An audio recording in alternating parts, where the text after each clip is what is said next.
Hey everybody, I'm Adam, and this is Think Club. So Facebook bans Alex Jones, Paul Joseph Watson, Milo Yiannopoulos, Laura Loomer, and Louis Farrakhan. So most of those are voices on the right of the political spectrum. Louis Farrakhan is conceptualized as being on the left, but people are saying they banned Louis Farrakhan simply because he is on the left, and it would give them cover for banning conservative voices. Now, I want to talk a bit about this today because I think it's very interesting in the context of this morality binds and blinds principle that I brought up in other videos. The central metaphor in Jonathan Haidt's best-selling book, The Righteous Mind, that he uses for the binds and blinds principle is that we are 90% chimp and 10% bee. And that through this grouping mechanism that we use, that's very similar to the social instinct, we form basically different ethics and different identities. And just to summarize it, we have a uniting ethos, a uniting ethic, which is very much a kind of worldview that binds us to a team and blinds us to outsiders' perspectives. And I can't help but feel that is exactly what's going on in this situation where you have leftist-run media or very much blind to the perspective, the conservative perspective. I have here a headline from the Huffington Post where they conceptualize this banning, and Donald Trump has retweeted Paul Joseph Watson and I believe Lauren Southern complaining about this banning because it seems so unfair. And I agree with them. It is completely unfair. But the left is really blind to this conservative perception, blind to this conservative perspective. They perceive this conservative perspective in opposition to their sacred value, which is protecting the rights of the oppressed and the downtrodden. And conservatives are more concerned about a greater variety of issues. But since they aren't concerned about the left's sacred issue, they perceive this as being virtually, basically racist. They have a perception that anyone who is a normal conservative is a racist. And I think it's a terrible tragedy that these two groups are not able to communicate constructively. The Huffington Post characterizes the banning here as Donald Trump goes on a retweet rampage against deplatforming of far-right extremists.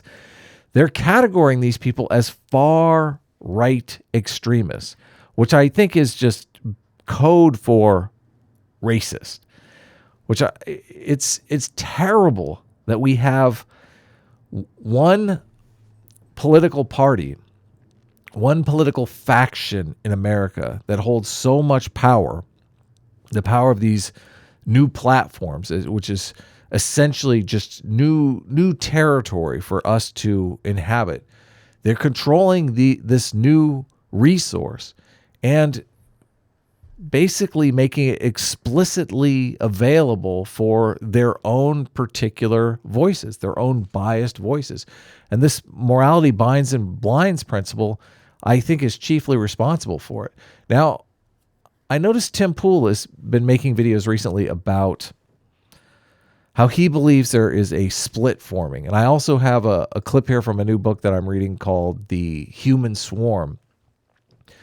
This book is really amazing, and he goes into how we form our different societies around a human identity. And I wonder, God help us all, if these separate identities that are forming are leading us towards a societal split. Now, societies have split many times before. America is actually a split of the English society. America used to be part of England, and now America split off and became its own society. What facilitated this was a geographical distinction between America and Great Britain that we don't necessarily have if America was to split into two. But I wonder if this is potentially a possibility in our future as we develop different platforms that have the ability to create these information silos, these insular communities that no longer associate with one another, that create completely separate identities, almost in kind of a speciation type of way, where these two groups are no longer communicating and they don't even want to communicate. I think the ultimate outcome of this is going to be social media platforms that are strictly conservative based, that are strictly welcoming to conservatives and conservatives' ideas. But that is not going to create a healthy society. That's going to create a split in society. So I'll play the clip here from the audiobook that I'm reading now, just because I think it's very informative of the current situation going on. Section 7, The Life and Death of Societies, examines how societies come together and fall apart. Before writing about people, I surveyed the animal kingdom, concluding that all societies go through some sort of life cycle. Although, as we shall see, other mechanisms for starting new societies exist, the pivotal event in most species is the division of an existing society. The evidence from chimpanzees and bonobos, bolstered by data on other primates, is that a division is preceded by the emergence, over months or years, of factions in the society, which increases discord and ultimately causes a split. The same formation of factions, usually over the passage of centuries, takes place with humans also, except for a key difference. The primary pressure that severed human factions was when the original uniting markers keeping a society together were no longer shared, leading people to see themselves as incompatible. This section... Now, see, it's very difficult for me to argue that we aren't reaching this split point where we're forming different identities that are completely incompatible. And if you go back to Jonathan Haidt's premise that morality binds and blinds, these different moral communities aren't really even effectively able to communicate with one another. One